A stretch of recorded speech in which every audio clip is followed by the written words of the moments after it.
Est-ce qu'on peut introduire le directeur de publication d'Afrique Informe, un journaliste hors norme, un des meilleurs journalistes de sa génération?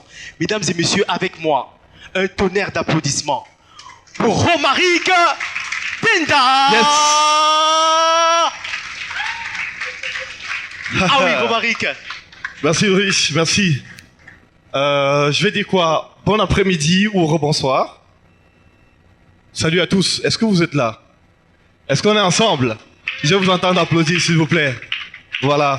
Je vois le grand frère. Merci, grand frère, merci. Et surtout, merci pour les encouragements. Je suis très content d'être ici aujourd'hui dans le cadre de cette formation Vendeur 3.0.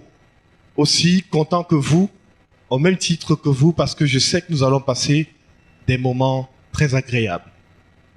Et il est question aujourd'hui de m'étendre un peu sur le volet communication. Pourquoi est-il nécessaire de communiquer? Pourquoi faut-il communiquer? Avec quoi faut-il communiquer? Et comment doit-on rendre sa communication efficace? Surtout dans un univers ou alors un espace comme le nôtre, il est fondamental de poser les jalons d'une bonne communication pour entreprendre tout type d'action. Je voudrais d'abord commencer par l'interrogation qui est juste là. Comment susciter de l'intérêt dans une communication? Les secrets d'une communication alléchante. La première chose qu'il faut retenir sur le plan de la communication, c'est que on nous apprend ça à l'école, on nous dit communiquer c'est exister. Vrai ou faux? Communiquer c'est exister. Exister pourquoi? Parce que si tu ne communiques pas, tu es appelé à mourir. Peu importe l'entreprise, peu importe la structure. Je faisais une remarque tout à l'heure au docteur Claudel et même à Ulrich. Je leur disais, mais vous m'avez impressionné avec la communication autour du projet Vendeur 3.0. Vendeur 3.0, pourquoi? Parce que quand vous regardez la communication de ce concept qui vous a certainement amené jusqu'ici, vous vous rendez compte que ce n'est pas quelque chose qui a été fait à l'emporte-pièce ou alors qui est venu juste d'un coup de tête. Non, c'est une préparation.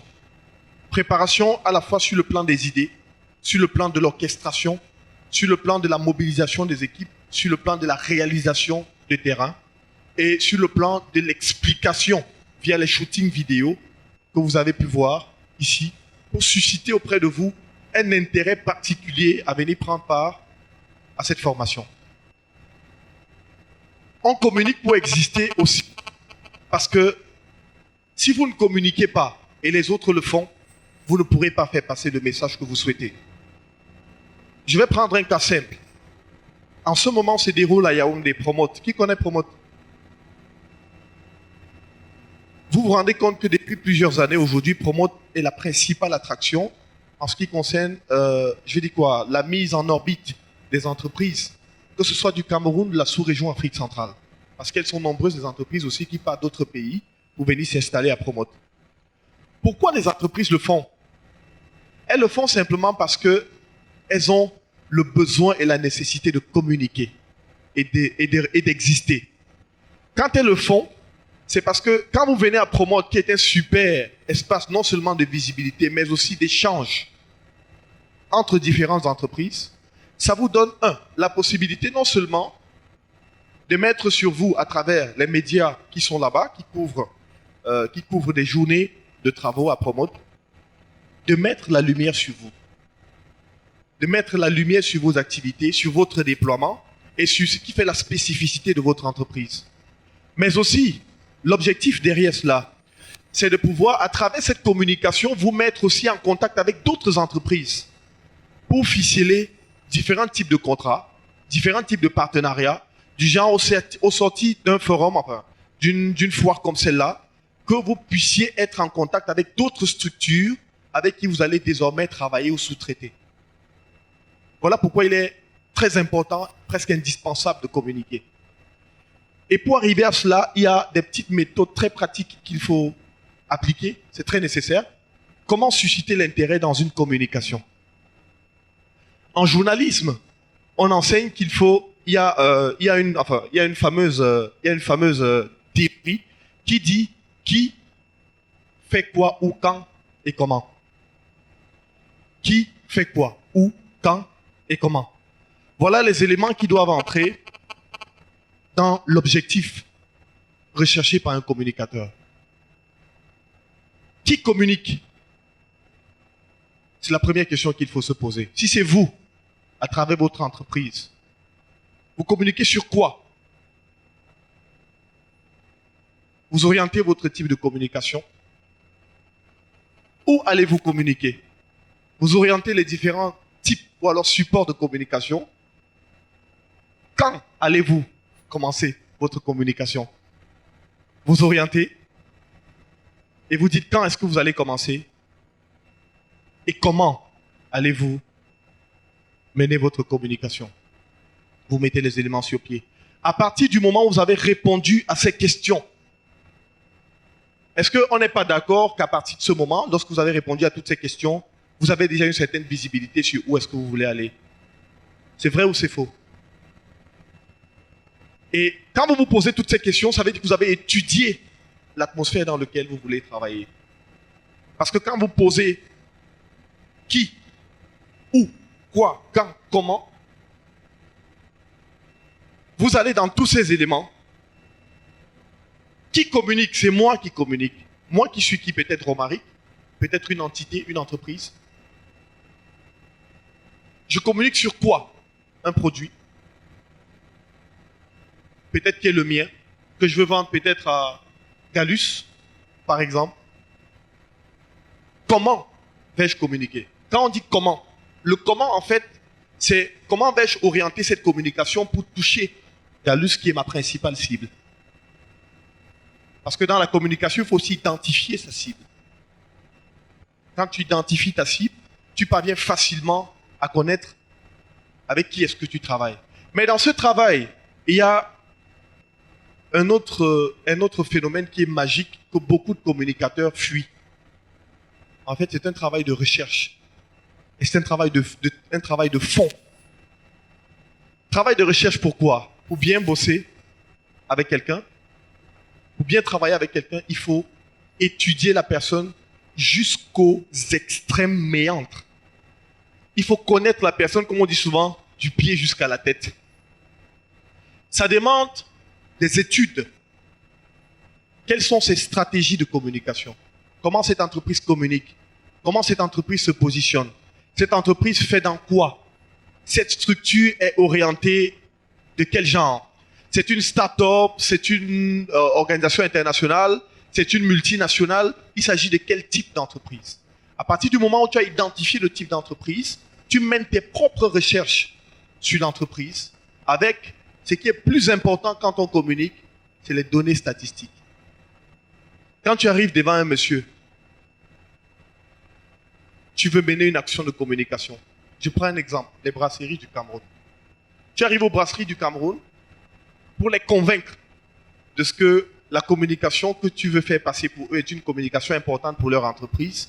Tu leur parles de la naissance des brasseries du Cameroun, de l'évolution des brasseries du Cameroun, de l'orientation sur le plan de la communication qu'ils ont en ce moment.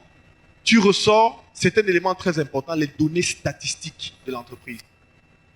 À partir des données statistiques de cette entreprise que tu ressors, tu poses maintenant une question permettant à résoudre tout type de problème qui se pose en interne sur le plan de la communication. Il faut avoir des stratèges et même des experts qui travaillent au quotidien, qui suivent ce type d'entreprise pour pouvoir mener ce genre d'action. Et il faut aussi spécifier les types de communication parce qu'elles sont assez nombreuses. Il y a les communications qu'on mène par exemple à l'endroit des entreprises, normales, peut-être 2 entreprises et tout. Il y a un autre type de communication que nous faisons tous les jours dans notre domaine, le journalisme, qui est en fait une autre forme de communication, mais qui va un peu au-delà de ce qu'on a l'habitude de voir de manière classique. Je vais vous prendre ma propre expérience. Peut-être je n'ai pas commencé par me présenter. Pour ceux qui ne me connaissent pas, je m'appelle Romaric Tenda. Je suis journaliste, directeur de l'information du média Afrique Inform, qui, attention, est un média qui existe en ligne sur Internet. Je vais vous parler un tout petit peu de mon histoire. Tout à l'heure, vous allez comprendre pourquoi il est nécessaire de partir d'un point X pour un point Y et savoir comment orienter sa communication, que ce soit individuellement ou celle d'entreprise. Je suis le directeur de l'information du média Afrique Inform. Je suis le présentateur de l'émission 7 minutes pour convaincre. Et je suis aussi le directeur marketing de la régie publicitaire CETEXAL. CETEXAL qui est une jeune régie publicitaire qui a remporté en 2016 le prix de la meilleure jeune régie publicitaire remis par un groupe, une association, Ascomprise, l'association des as de la communication. C'est-à-dire que ce sont les as de la communication qui se réunissent. Ils étudient l'atmosphère de la com au Cameroun, ceux qui ont impacté, qui ont marqué le secteur, et on décide de les distinguer ou alors de les primer. Pour vous parler de mon cas personnel, un cas très pratique d'ailleurs, j'entre dans le métier dans les années 2000, enfin normalement, formellement, dans les années 2015 par là. Et quand j'entre dans le métier, après avoir fait sensiblement 2 à 3 ans de bénévolat à Vox Africa. Qui connaît Vox Africa ici? La télévision panafricaine. J'entre à Vox Africa et lorsque j'arrive, j'entre par le truchement d'une émission baptisée à l'époque Vox Jeunesse, une émission faite par les jeunes et pour les jeunes. Mais je me souviens lors de la première réunion de préparation, Jules Domche, qui était le directeur exécutif à l'époque, nous dit, écoutez, je vous donne très exactement 2 mois pour me panafricaniser cette émission. Si au bout de 2 mois, vous n'avez pas panafricanisé cette émission en fonction de notre audience, on retire l'émission de l'antenne. Et à côté de Vox Jeunesse, qui n'a même pas encore commencé, il y a Sans Rancune, qui est une émission qui est là, ça fait 5 ans, qui bat tous les records d'audience de la chaîne, qui est suivie partout en Afrique. À côté, tu as une autre émission, Vox Africa Press Club, présentée par Paulin Bala, qui est aujourd'hui en France, qui était très suivie. Et tu as beaucoup d'autres émissions, la Tribune du Sport, qui était présentée par Bonnie Philippe, Martin Camus Mime, aussi qui avait son émission qui co-présentait avec Bonnie Philippe.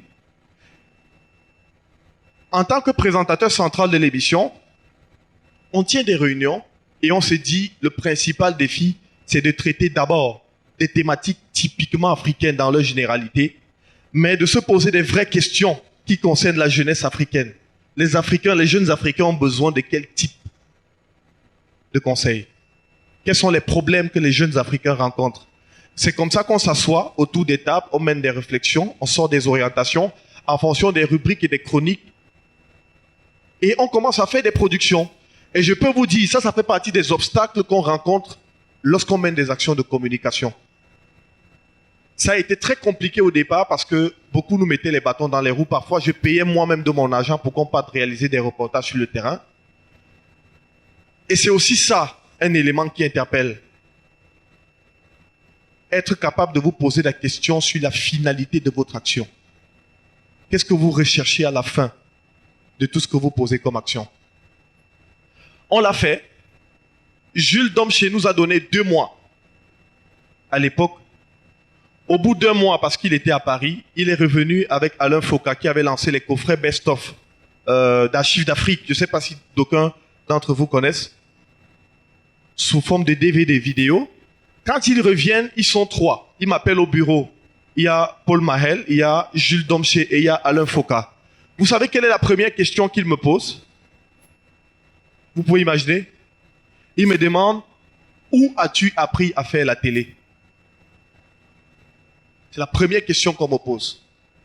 Je leur dis, écoutez, moi, j'ai jamais fait télé. C'est ma première expérience. J'ai jamais flotté avec le média. C'est la première fois. Ils me disent, tu sais que nous sommes très introduits dans ce milieu. Donc, dis-nous la vérité. Si on se rend compte que tu es passé ailleurs et tu nous as menti, on va te sanctionner. Je leur ai dit, bah, écoutez, menez vos enquêtes. Si vous voyez que je suis passé ailleurs, revenez me sanctionner sans problème. Mais sauf que c'est des aînés. Ils sont malins. Ils savent où on va. Ils se sont rendus compte que l'émission montait en puissance. Après cette séance, ils n'ont plus rien dit. Je peux vous dire qu'au bout de 6 mois, Et il y a une agence française qui est partie de la France, qui faisait qui menait des audiences dans les différents médias. Ils sont venus à Vox Africa tester le taux d'audience des émissions. En 6 mois, Vox Jeunesse que je présentais à Déclassé sans rancune était désormais la première audience de toute la chaîne. C'était incroyable. Mais ça, moi-même, je n'en revenais pas. Parce qu'il y avait un travail d'équipe qui était fait derrière. C'était très profond et c'était suffisamment fort. J'ai présenté Vox Jeunesse 1 an. Et je peux vous dire que c'était du bénévolat. Même 5 francs, je n'avais pas. Il dit même un radis, je n'avais pas. Pour me lancer un autre défi, vous savez ce qu'ils ont fait? J'avais un collègue qui travaille aujourd'hui à BBC, à Londres, qui présentait l'émission Vox Books. On l'appelait Rémi Sabimana, il est rwandais. Ils font quitter Rémi. Enfin, Rémi est parti à BBC. La place de Rémi restait à l'émission Vox Books à l'époque, une émission consacrée aux livres. Et Dieu seul sait comment présenter une émission du livre en Afrique est très compliqué. Les Africains n'aiment pas lire. C'est une vérité. Les gens m'ont dit qu'écoutez, on lit sur les réseaux sociaux, mais c'est pas ça la lecture. Lire sur les réseaux sociaux, c'est pas ça la lecture. Les Africains n'aiment pas lire. Et on me fait passer le casting en interne. Je me souviens, il y avait Jean-Jacques Zé, il y avait Ernest Obama, il y avait beaucoup d'autres hommes des médias qui venaient, en fait, passer le même casting pour être recrutés à Vox Africa. Et moi, en interne, puisque je savais que je suis titulaire à l'époque d'une licence en sciences politiques à l'université, je savais que c'est l'une de mes potentialités. Je peux postuler avec eux parce qu'en même temps, on parlait des sujets qui ont une certaine hauteur et une certaine profondeur. C'est comme ça que je postule aussi en interne et on nous fait passer le casting tous ensemble. Au bout du casting, on voulait un nouveau présentateur, c'est moi qu'on retient. Et on me retient. Le principal défi qu'on me donne, c'est qu'il faut que je fasse comme Rémi. Mais moi, je leur dis, je ne vais pas faire comme Rémi, je vais faire mieux que Rémi. Rémi faisait le face-à-face avec les invités. Mais moi, quand j'ai pris Vox Books, première chose, et c'est où je vous dis, si vous menez des actions de communication, il faut toujours apporter le plus que les autres n'ont pas. Ulrich le démontrait tout à l'heure. Le plus, c'est quoi? C'est ce qu'on ne retrouve pas dans un concept, mais que vous avez apporté comme originalité. Tout à l'heure, je vais répondre à la préoccupation du monsieur qui parlait de l'image. Ce sont des éléments factuels qui entrent dans la prise en compte efficace d'une bonne communication. Lorsque je prends Vox Books, je modifie la formule. Ce n'est plus le face-à-face avec l'invité. C'est en première partie, je reçois l'invité, on parle un peu du contenu de son livre. Après, en deuxième partie, j'ai fait venir ce qu'on appelait à l'époque un critique littéraire. Et le critique littéraire vient justement confronter l'auteur par rapport à ses écrits. Parce que désormais, il ne s'agit plus d'écrire pour écrire, mais de pouvoir écrire pour justifier ses écrits auprès des téléspectateurs et susciter un intérêt de débat auprès des téléspectateurs qui, eux aussi, auront l'envie d'aller acheter le livre pour lire ce qui s'y trouve. Je mets cette formule sur pied, ça marche. La même année, j'ai présenté Vox Books 1 an. Ayant laissé Vox Jeunesse qui a perdu un peu le taux d'audience, Sans Rancune avait repris le dessus. Vox Books passe de la dernière émission de la boîte, parce que c'était pas très suivi, à la deuxième audience. Et je pars de Vox Books, on m'enlève de là, on me confie Sans Rancune.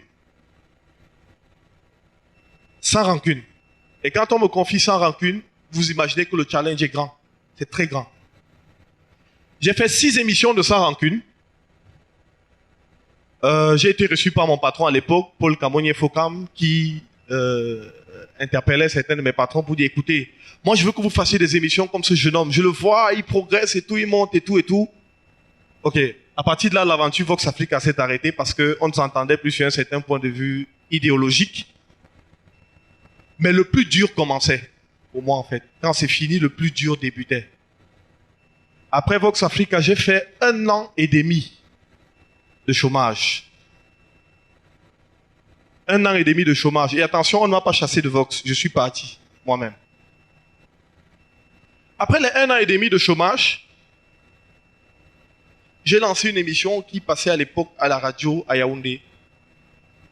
Et ça essayait d'aller. Mais après, j'ai abandonné. Quand j'arrive à Douala, je suis recruté dans une régie publicitaire. Au départ, moi-même, je n'y crois pas beaucoup. Je peux vous garantir, je n'y croyais pas. Vraiment, pas du tout.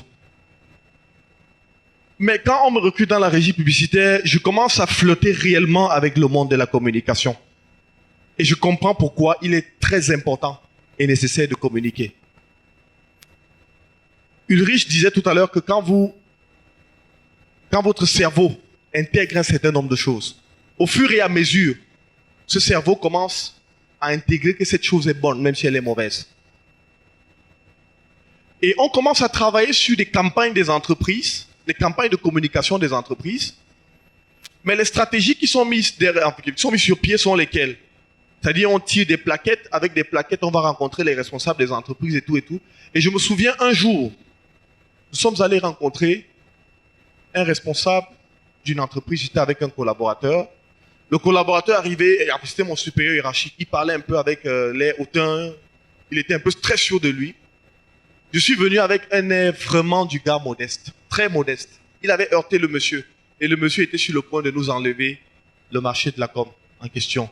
On devait produire beaucoup de 4x3 pour lui. Et au moment où il voulait nous donner le marché, mon collaborateur sort une phrase qui l'a choqué. Et c'est quelqu'un d'assez fougueux. Dès qu'il a fait ça, moi j'ai pris les devants pour le couvrir. J'ai dit au monsieur, écoutez s'il vous plaît, nous faisons notre meilleur culpa. Mais sachez que le plus important pour nous, c'était pas de vous heurter, mais c'était plutôt de vous orienter dans ce sens, parce que la communication que vous souhaitez mener comme ça, je souhaite que ce soit comme ça, et que ça permette à votre équipe d'avoir telle visibilité. Et le monsieur reste, il est ébloui. Il se dit, mais pourquoi depuis tu ne parles pas? C'est ton collaborateur qui parle. Je lui dis non, parce que il était un peu comme mon boss. Je dis non, parce que c'est mon boss, et parce qu'en équipe, on s'appuie plutôt avec des idées. On nous donne le marché. Et au fur et à mesure, ça monte. On me confie un certain nombre de tâches et de responsabilités. On me nomme directeur marketing de l'entreprise. Mais là où le déclin arrive, c'est quand je mets sur pied l'émission 7 minutes pour convaincre. Pourquoi je mets 7 minutes pour convaincre sur pied? Je vous explique. L'entreprise est baptisée Cetexal. Et l'entreprise a créé un média qui est un site internet à l'époque, avec peut-être une page Facebook.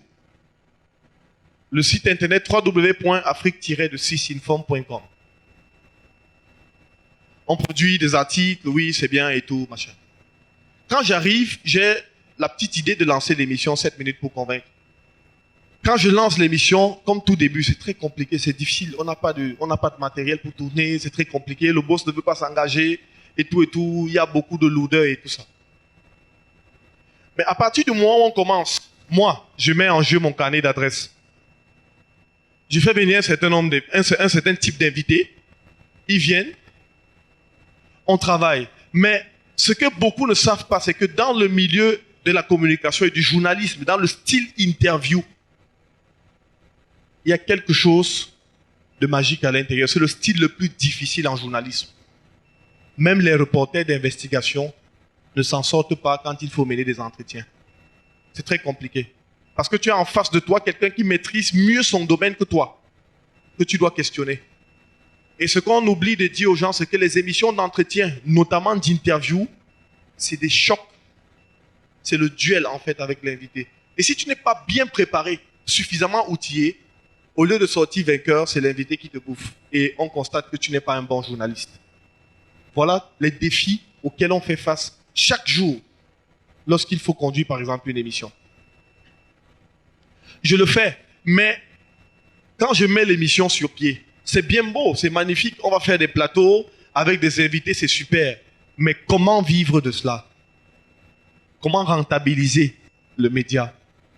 Parce que c'est le nerf de la guerre, quoi qu'on vous dise. Même si vous faites 1 milliard de vues sur Internet, et qu'après les 1 milliard, vous rentrez chez vous, vous n'avez même pas 100 francs pour prendre le taxi et rentrer, ça ne sert à rien.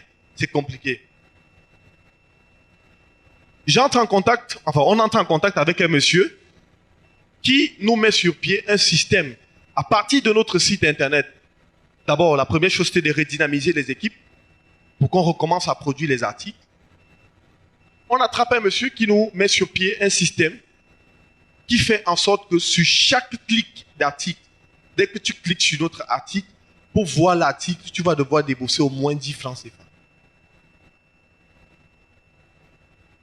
Et à partir de là, les gars disent non, ça va gâter notre taux d'audience et tout. Les gens ne vont pas suivre. J'ai dit non. Vous ne comprenez pas. Le plus important, c'est de réaliser des articles intéressants, susceptibles d'être relayés par les autres. Et quand on a commencé, ça a pris de l'ampleur. Au fur et à mesure, mon boss reste un jour, on lui fait un virement bancaire. Il dit, mais attends, c'est pour les articles? On dit oui. Il dit, mais attends, l'affaire là devient sérieuse. Hein? Ça commence à devenir sérieux. Je lui dis, boss, ce n'est pas tout. On a une chaîne YouTube. Par mois, on peut faire dans les 4 millions, 5 millions, voire même 10 millions de vues. Mais comment rendre ça efficace? Il fallait monétiser le compte. Et pour monétiser la chaîne YouTube, qui est sur YouTube, il y a des mecs qui viennent nous voir, ils disent attention, on va monétiser votre compte et tout, c'est bien. Mais lorsque tu les engages, tu dis bon, ok, dites-moi un peu comment ça se passe. Le gars te dit bon, je vais monétiser ton compte.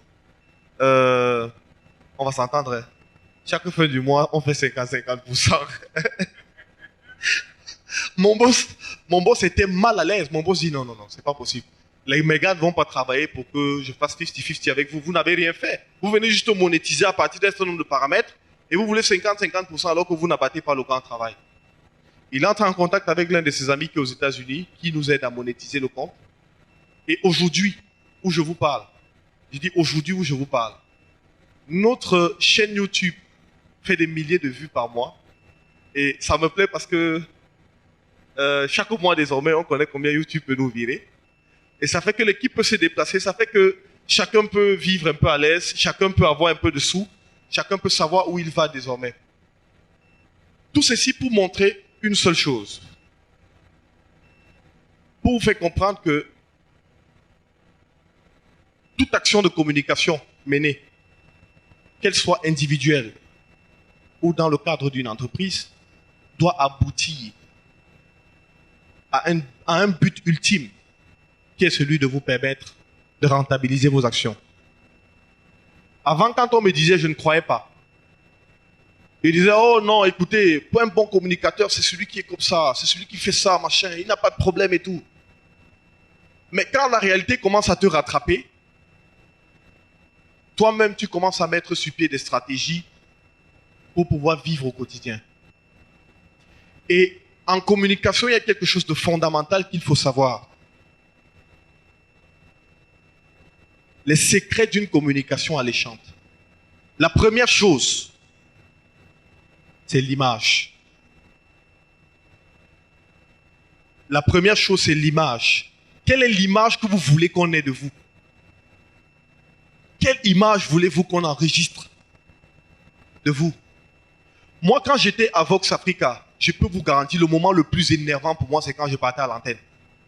C'est-à-dire quand tu parles à l'antenne, on te dit non, habille-toi bien, va au maquillage, machin. Je peux vous garantir que c'est un moment que je déteste. Jusqu'aujourd'hui, je déteste ce moment. Parce que je suis le mec que tu peux voir en route en culotte. Tu peux voir en pantalon, je peux aller au champ, je peux faire mes choses librement. Mais j'ai une amie qui m'a interpellé dessus un jour, qui m'a dit, écoute Romaric, au fur et à mesure que tu mènes tes actions, toi-même désormais, tu es une entreprise. Et si tu ne te prends pas en charge, si tu ne soignes pas ton image, tu n'auras aucune respectabilité, peu importe ton talent. Je reviens à la question que le monsieur posait tout à l'heure. L'image est quelque chose de fondamental. On ne blague pas avec son image. Et c'est ce que j'ai compris. Si tu joues avec ton image en communication, on va te vendre comme un mec à 2 balles. Comme disait Ulrich. Il dit à 2 balles. Je vais vous prendre un aîné dans ce métier qu'on appelle Consti Eka, avec qui on est allé un jour à la négociation d'un mariage. Vous savez, l'une des particularités de ces gars, c'est, j'ai pas envie de dire le bluff, mais c'est le bling-bling. Une dame arrive des États-Unis, elle veut se marier, elle m'appelle, elle me dit s'il te plaît, je veux un très très bon présentateur de mariage, un gars fort, Elle dit, toi, non, moi, je sais que moi, c'est mon domaine, mais je sais qu'il y a des gens plus forts que moi. Je sais. Je lui dis, bon, je te propose Constieka. Elle me dit, oui, oui, c'est quelqu'un de bien. D'ailleurs, il y a un très bon carnet d'adresses et tout. J'appelle Constieka. Constieka me dit, bon, écoute, mon petit, on ne doit pas se vendre à 5 francs, ok? Et c'est d'abord un frimeur. Quand Consti parle, tu peux prendre les clés de ta maison, tu lui donnes. Et tu rentres te coucher chez ton voisin. Consti appelle la dame. Il dit à la dame, alors madame, je suis Constieka, je suis le roi de la télé. Et attention, j'ai appris que vous voulez vous marier, vous avez besoin de mes services. Est-ce que vous pouvez me rappeler, s'il vous plaît? Est-ce que c'est possible? C'est-à-dire, il place son charisme à un niveau. C'est pas lui qui appelle en fait. Même quand il t'appelle, il te fait comprendre que tu dois l'appeler. Parce que tu as besoin de ses services. La dame l'appelle, il dit, écoutez, je veux qu'on se rencontre à Aqua Palace. Regardez là où il donne rendez-vous à la femme. Aqua Palace. Je suis dans ta question. Il donne rendez-vous à la femme à Aqua Palace. On arrive à Aqua Palace, on s'assoit. Consti s'assoit. La dame arrive avec son mari. Dès qu'ils arrivent, on se lève, on les salue et tout. Consti s'assoit, il avait une veste, il ouvre la veste, il croise les pieds. Et quand il croise les pieds, il dit, une dame vient, il dit, s'il vous plaît, servez-moi du ruinard. C'est-à-dire que, à partir de ce moment, vous, la dame, vous comprenez que si vous n'avez pas d'argent, vous ne pouvez pas franchir Constieka. Vous ne pouvez pas. Il se vend en fait. Il vous donne un standing qui est le sien. À vous d'accepter ou pas. Et lorsqu'il discute avec la femme lui dit, bah écoutez, je vais faire mon mariage et tout, machin, j'ai besoin de tel. Il dit, bah écoutez, moi j'ai une maison qui fait dans l'événementiel. Je peux gérer tout. Je peux tout prendre en compte. Je peux me charger de tout et tout. Pardon. Après, la dame lui dit, mais oui, ça va faire combien au total? Ça fait quoi et tout? Il dit, bah écoutez, ça va faire juste 8 millions de francs CFA. Et vraisemblablement, la femme n'a pas le problème d'argent. La femme dit, bah oui, 8 millions. Il dit, bah écoutez, madame, je m'appelle Constieka. J'ai quand même reçu Koffi Olomide, j'ai reçu certains chefs d'État africains. Et j'ai même rencontré Michael Jackson. Donc si je vous demande 8 millions de francs CFA, vous comprenez que c'est parce que c'est Romaric que je suis en train de vous faire cette fleur. Parce que normalement, c'est au moins 15 millions de francs CFA. Vous comprenez? La dame dit, oui, monsieur, j'ai compris. En fait, il a vendu son service. Et attention, il est plus malin que ça. Et il faut être futé en communication. Parce que celui qui a besoin de vos services, il n'a pas besoin de vos services pour vos beaux yeux. C'est pas pour vos beaux yeux, non. C'est parce qu'il veut utiliser vos services pour accroître sa visibilité. Ou bien pour mener son action à un niveau souhaité. Et Consti lui dit, écoutez, vous voulez un artiste précis pour votre événement? Elle dit, oh oui, je veux Narcisse Price. C'est un bel artiste, je l'aime beaucoup, il fait du makossa. Il dit, d'accord. Et Consti, lui, il a le carnet d'adresse. Il sort le téléphone. Il lance le téléphone. C'est Narcisse Price. Il dit, allô, Narcisse? Comment tu vas, mon petit? Ça va? Et Narcisse Price répond, tout naturellement. Il dit à Narcisse, ok, je veux pas savoir ce que tu fais. Arrête tout ce que tu fais puisque tu as droit là. Rejoins-moi tout de suite à Aqua Palace. C'est pour un contrat qu'on va négocier pour un mariage. Rapidement, dépêche-toi. Narcisse Price dit, ok. Après ça, quand Narcisse Price arrive, il laisse la dame et le monsieur. Il dit, s'il vous plaît, donnez-nous une minute. Romaric, suis-moi.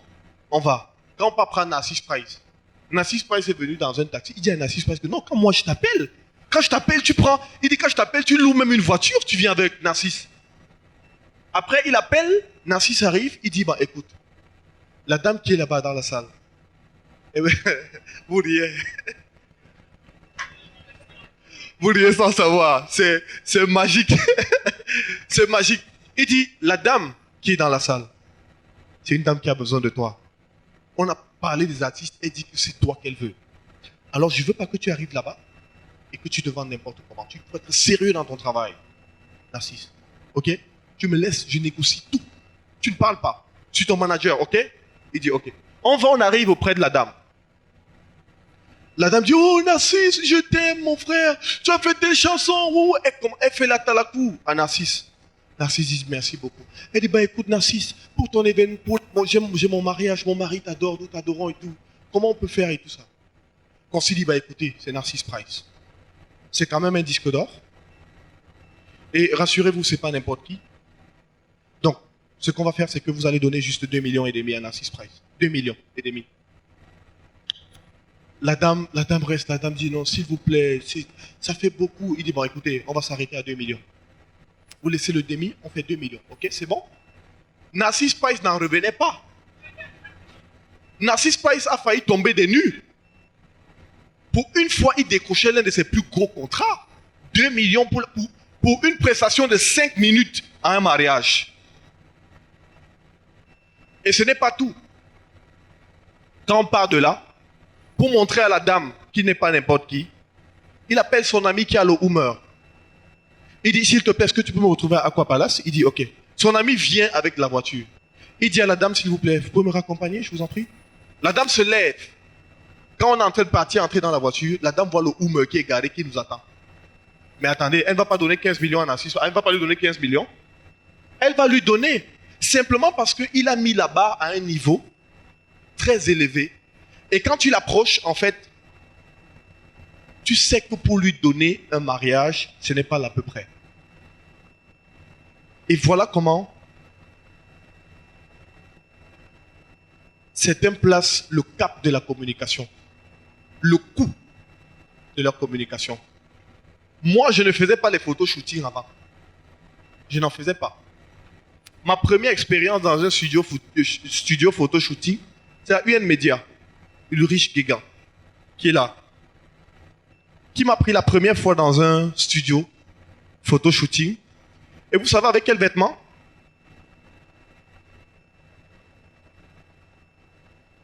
Avec sur mesure du docteur Claudel Noubissi. Et le docteur Claudel Noubissi décide de m'habiller avec sa marque sur mesure.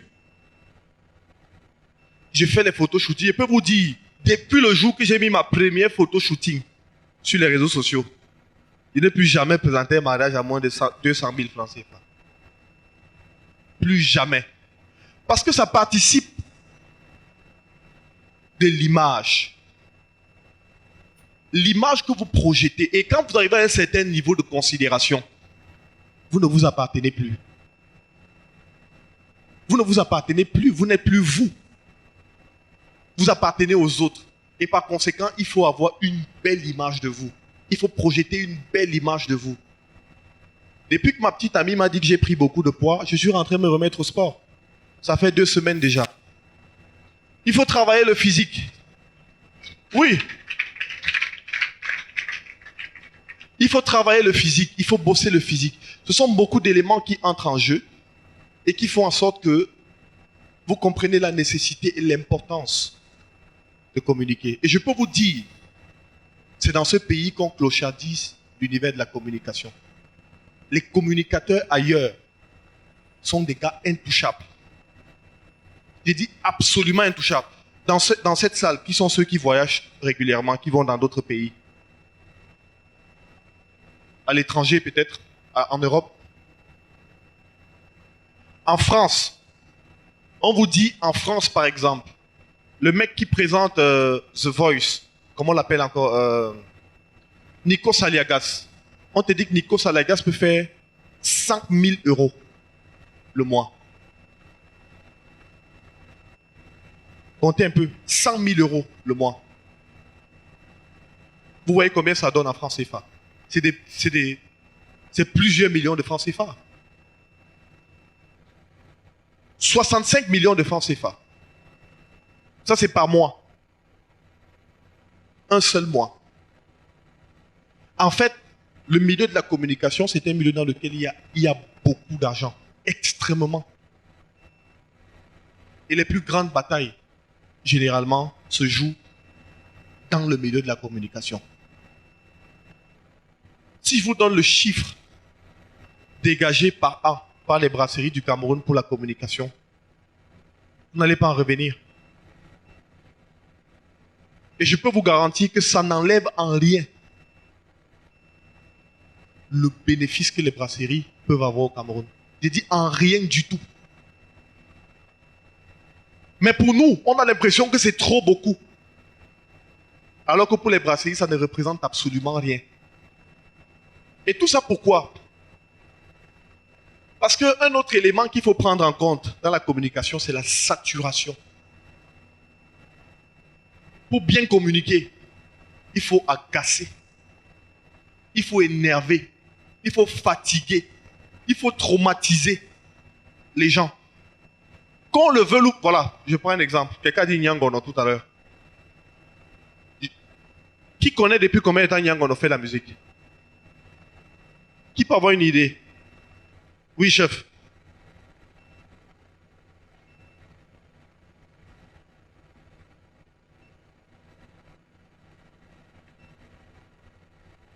Adélie. Nyangono fait la musique depuis 25 ans. Depuis 25 ans, Nyangono fait la musique. Je dis bien depuis 25 ans. Mais aujourd'hui, parce qu'on a mis sur pied un système qui fait que quand tu ouvres les réseaux sociaux, chaque jour, tu vois Nyangono. Tous les jours, tu le vois. Honnêtement, moi, je connais la bonne musique. Nyangono, pour moi, vraiment, c'est le dernier des musiciens. Je suis honnête. Pour moi, il ne chante rien. C'est un amuseur public, c'est tout. Mais aujourd'hui, tout à l'heure, on était derrière quand on l'a mis. Je faisais fou fab. Pas parce que je veux, en fait. C'est parce que c'est là. C'est déjà dans ma tête, en fait. C'est dans ma tête. La saturation est un élément fondamental en communication. Il faut agacer. Il faut matraquer. Quand tu écoutes les ladies, je vais vous dire, tu te lèves le matin, tu ouvres Sacré Matin Balafon. Tu écoutes Nyangono. Tu empruntes le taxi, tu écoutes Nyangono. Tu arrives au travail, à peine un gars entre, hey, Nyangono a fait fou fap. On te parle de Nyangono, Nyangono. Je vous dis, on vous fait ça sur 2 semaines. Vous allez parler de Nyangono sans le vouloir. Vous allez parler, c'est automatique. C'est automatique. Et lorsque vous passez à l'étape de la saturation, après l'étape de la saturation, vous avez fait tout le travail qu'il fallait en communication. Vous vous asseyez simplement et vous mangez les fruits de votre travail. Et pour manger les fruits de votre travail, attention, il faut être honnête. Il faut respecter les délais des travaux. Et il faut surtout faire votre travail avec professionnalisme. Ne dites pas à un individu, je vais vous mener cette action de communication à 10 000. Vous partez lui servir une action de communication de 4 000 francs CFA. Non, ça ne passe pas. Dès que le client se rend compte, il vous barre. Il va rencontrer quelqu'un d'autre. Et parfois, allez même au-delà de ce que le client demande. Offrez-lui autre service, autre prestation. Lorsque nous on voulait appâter MTN Cameroun, je ne sais pas s'il y a MTN, s'il y a des gens de MTN ici. Lorsqu'on voulait appâter MTN Cameroun, qu'est-ce qu'on a fait? On a pris le spot de MTN. On a rencontré certains de vos responsables. On leur a dit, écoutez, si vous nous permettez, on diffuse cela dans notre programme gratuitement. Oui, mais est-ce que ça ne va pas faire des problèmes? Non, écoutez, c'est nous qui avons le programme. Nous allons diffuser cela gratuitement. Et lorsqu'on l'a fait, on a diffusé sur une certaine période. On a tenu une réunion avec les hommes de Spectrum, qui est votre régie. Spectrum nous a dit que MTN a perdu plus de 5 millions d'abonnés avec la crise du Nord et du Sud-Ouest, la crise anglophone. Et là, qu'ils étaient Monsieur Momo, Alain Claude Nono, qui est le directeur de MTN Mobile Money, nous a fait des révélations selon lesquelles ils sont en train de se réorienter plus vers le digital. Et nous sommes sur le digital, on a appuyé dessus. C'est comme ça qu'on a pu avoir beaucoup de marchés à MTN. C'est-à-dire qu'on leur a donné presque 3-4 mois de communication gratuits sur nos plateformes. Site internet, émissions et tout ça machin. Au bout, il y avait la signature d'un contrat avec MTN. Parce que vous montrez votre sérieux, l'impact suit, et par la suite, on vous confie ce dont vous avez besoin. C'est la même chose que nous avons fait. Bon, sauf que sur le plan politique, il faut être un peu subtil. Parce que quand on lançait l'émission 7 minutes pour convaincre, j'ai dit, on est en pleine année électorale. Et en pleine année électorale, il va falloir que notre plateau soit un plateau de référence. Les hommes politiques doivent passer par ici. L'un des rares que nous n'avons pas reçu sur notre plateau, qui reste encore un métis aujourd'hui, c'est Paul Biya. Mais nous avons reçu presque tous les autres. Et je peux vous garantir que le temps de la campagne électorale, c'est nous qui avons mené, c'est nous qui avons fait toutes les affiches de Maurice Kamto. Et l'affichage aussi de Serge Espoir Matomba. Vous avez vu ces affiches un peu de partout avec les bus brandés et tout, c'est nous qui l'avons fait. Et du RDPC. Du RDPC, pourquoi? Parce que mon plateau a commencé à devenir menaçant. On a convoqué mon boss à la présidence. Sauf qu'avant de le convoquer à la présidence, j'étais déjà allé à la présidence moi-même déposer les deux offres, à la fois du média et de la régie publicitaire. Donc quand il arrive à la présidence, il dit, écoutez, on lui pose la question de savoir qu'est-ce que vous pouvez faire pour que nous gagnions l'élection. On lui dit, écoutez, voilà comment nous pouvons vous accompagner comme ça, comme ça. On a affiché les panneaux 4 par 3 pour le RDPC, environ 40 sur l'étendue du territoire national. On a brandé 10 bus de 70 places pour le RDPC et ils ont pris l'ensemble de notre réseau d'écran sur le territoire national. Je ne peux pas vous dire combien ça coûte. Mais bon, écoutez, bonne soirée. Romaric a tout dit. Et c'est ce qu'on ne fait que dire le matin. La communication, saturée. Saturée. Branding, communication, marketing. Vous devez sortir de vos sentiers. Sortez de vos chambres. Les entreprises des chambres et des chambrettes là. Il faut sortir ça aujourd'hui. Parlez de ce que vous faites. Parlez partout de ce que vous faites. Les gens doivent saturer de vos marques. C'est ce qu'on vous dit aujourd'hui. OK? Est-ce que vous avez compris quelque chose jusqu'à présent? OK, parfait. Là, on est à 35% de la journée. Il y a encore 65%. Quels sont ceux qui veulent? Écoutez, depuis les 10 dernières années, il y a 20% de milliardaires qui ont fait leur chiffre d'affaires sur Internet. Et le chiffre ne fait que croître. Donc, si vous pensez que vous allez vous en sortir sans Internet, hein, la dame là, elle est où? C'est sur quoi que tu fais ton chiffre d'affaires? C'est où? C'est sur les réseaux sociaux, WhatsApp. Elle n'a pas de boutique, elle n'a pas de charge. C'est sur les réseaux sociaux, tranquille. Donc, arrêtez de croire que vous allez esquiver, hein, esquiver les réseaux sociaux. On va parler de digital. Stratégie marketing digital. Comment ça fonctionne? Il y a la dernière fois, quelqu'un a demandé le restaurant à 25 000 ou à 50 000. Est-ce que c'est possible? On leur a dit que c'est possible. Et on vous a montré. Et aujourd'hui, on va vous donner le mécanisme pour démontrer comment ça fonctionne et comment le faire. Et le process, en fait. Est-ce que vous voulez savoir? Ok, si vous voulez savoir, on va introduire le docteur Claudel Nubissi qui, écoutez, qui depuis plus de 3 ans, 95% du chiffre d'affaires de la Startup Academy, c'est sur Facebook. On ne vous parle pas des choses qu'on ne maîtrise pas. Je vous dis 95% du chiffre d'affaires de la Startup Academy, la croissance, c'est sur Facebook, les gars. Donc, ce qu'on s'apprête à vous donner, c'est une mine d'or. C'est une mine d'or maintenant. Donc, pour ceux dont les cerveaux sont allés sur off automatiquement, il faut rallumer rapidement parce que ça se joue maintenant. Hein? Vous voulez l'introduire? Donnez-lui de l'énergie, alors, et les applaudissements. Hein, pour introduire le docteur Claudel Nubissi, s'il vous plaît. Ah oui, la journée n'est pas finie. Elle ne fait que commencer, mesdames et messieurs. C'est très, très, très compliqué de passer après ces séances de combat intellectuel aussi intenses. On m'a dit que le côté de la résistance est par ici, donc je vais constamment être de ce côté pour encaisser le maximum de flèches possible. Voilà, je suis très ravi d'être avec vous aujourd'hui dans le cadre de Vendeur 3.0, l'initiative du stratège Ulrich qui vous a entretenu au début sur un certain nombre de thématiques. Je suppose que je vois les cahiers pleins. On a écrit tellement de choses. Je pense qu'on a suffisamment écrit depuis le matin, non? Voilà, donc vous pouvez donc fermer vos cahiers maintenant. Vous voulez continuer d'écrire? D'accord. Alors, moi, je vais aller très rapidement. Donc, aujourd'hui, je vais vous entretenir sur 3 thématiques principalement. La première thématique, c'est le marketing digital. Donc là, on va faire un exemple pratique en ligne, notamment sur Facebook, pour voir un peu comment ça se passe au niveau du marketing digital, comment on fait pour gagner de l'argent grâce aux réseaux sociaux. Ça, c'est la première thématique. La deuxième thématique, ce sera l'intelligence marketing. Lorsqu'on va parler d'intelligence marketing, il sera extrêmement...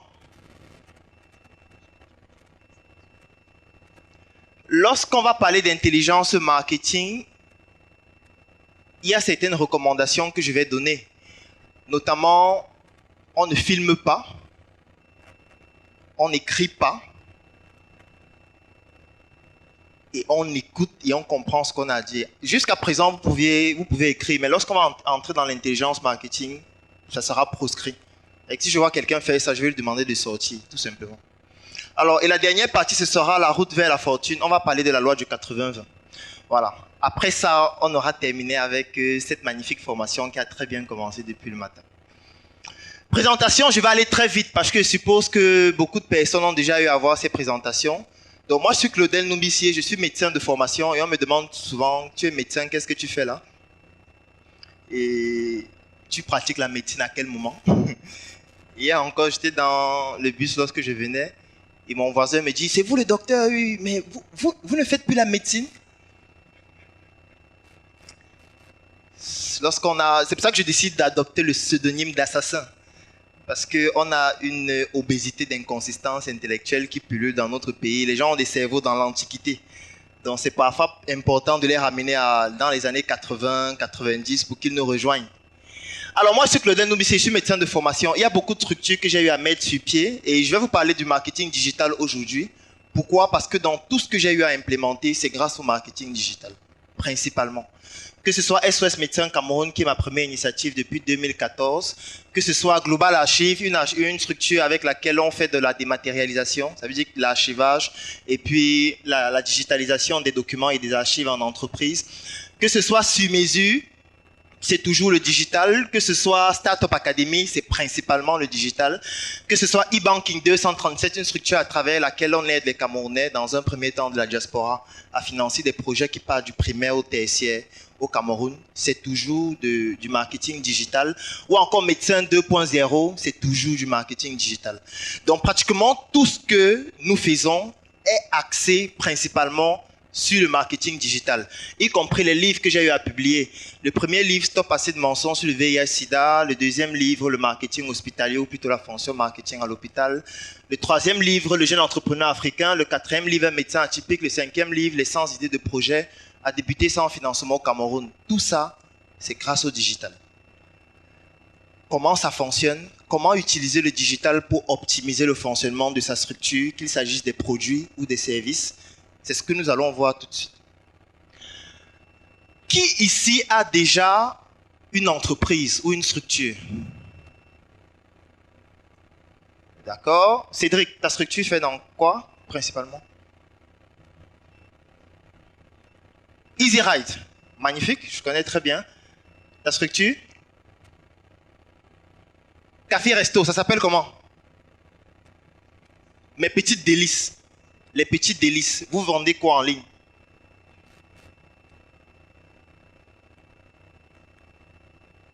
Et vous faites quoi depuis 3 semaines? Mais en ligne aussi, depuis 3 semaines? Ah, vous n'êtes pas encore en ligne. D'accord. Parmi ceux qui ont déjà des entreprises là, parmi vous, est-ce qu'il y a des gens qui ne sont pas en ligne? Oui, vous faites dans quel secteur d'activité? L'agriculture, vous cultivez quoi principalement? Oui. D'accord. D'accord. Mais pourquoi vous n'êtes pas en ligne? D'accord. Est-ce qu'il y a quelqu'un dans cette salle qui n'est pas sur Facebook? Comment est-ce que vous avez su que cette formation va se dérouler? Qui a suivi à la télé? À la radio? Dans la presse? Je n'aime pas souvent être insultant en ce qui concerne certains types de communication. Mais avec le digital, vous allez comprendre qu'il y a certains moyens de communication qui n'ont plus la puissance qu'elles avaient avant. Donc, désormais, tout se fait dans le digital. Pas uniquement, mais c'est très important d'y être. Et surtout de comprendre comment ça fonctionne. Alors, avant qu'on entre dans le digital, je vais vous présenter une équation. J'aime toujours la présenter parce que c'est la base de tout. Il est important de comprendre que le digital ne remplace pas la communication sur le terrain. Le digital n'est pas substitutif de ce que vous devez faire sur le terrain. Le digital est complémentaire, ça ne remplace pas. Ça veut dire que vous n'allez pas être médiocre sur le terrain et penser être excellent en ligne. Ça ne fonctionne pas. Le digital n'est pas une structure ou alors une stratégie que vous devez utiliser de manière accessoire. Je m'explique. La plupart des entreprises, lorsqu'elles veulent se lancer dans le digital, délocalisent leur communication digitale. Ça veut dire ici peut-être Monsieur Cosmos. Ça, c'est un nom particulier, Cosmos. Qu'est-ce qui a inspiré vos parents à vous le nommer comme ça, Cosmos? Mais il faut chercher, parce que c'est sûr que ça a des implications même sur les connexions de vos neurones dans le cerveau. Alors, Cosmos. En général, lorsque des gens créent leurs entreprises, qu'est-ce qu'elles font? Ces personnes, elles décident de délocaliser la communication digitale. Ça veut dire, on va peut-être prendre un community manager, on va lui dire, ok, tu gères la page de notre entreprise en ligne. C'est une erreur fatale. C'est une erreur fatale de prendre la communication de sa structure et de confier ça à quelqu'un d'autre. Et ça peut paraître très contre-intuitif, mais c'est la première erreur à ne jamais commettre. Je ne dis pas que les community managers ne sont pas utiles, ce n'est pas de ça qu'il s'agit. Mais je dis, lorsque vous créez votre entreprise, vous ne devez jamais, au début, délocaliser votre communication digitale à quelqu'un d'autre. Parce que remarquez qu'il a très bien expliqué tout à l'heure, la communication a une âme. Votre entreprise doit pouvoir démontrer à travers sa communication l'âme de l'entreprise, l'idéologie de l'entreprise. Et quand vous créez votre entreprise, vous avez une certaine idéologie. Et ce n'est pas évident de transférer ça à quelqu'un d'autre, du moins au début. Je vais prendre un exemple. Il y a un média en ligne qui s'appelle Investir au Cameroun, que vous devez certainement connaître. Un jour, l'un des responsables de publication de ce média me contacte pour faire un article sur moi. Ils disent que bon, on voit ce que tu fais, on veut faire un article. Bon, ok, pas de problème. Il m'envoie dans le questionnaire, mais il ne me donne pas les caractéristiques en ce qui concerne ce que je dois respecter avant de répondre. Donc, je réponds aux 7 questions qu'ils m'ont posées. Mes réponses ont fait pratiquement 11 pages. Et dès que j'envoie maintenant les réponses, à ce moment, je n'étais pas sur Facebook. J'avais fermé mes comptes Facebook. J'avais fait peut-être 6 mois, je n'étais pas sur Facebook. Ils ont donc publié les réponses que j'ai eu à donner. Il y a beaucoup de personnes qui me contactent pour me dire, voilà, vraiment, tu as vu sur Investir au Cameroun là et tout, mais j'ai l'impression que ce n'est pas toi qui as écrit ça.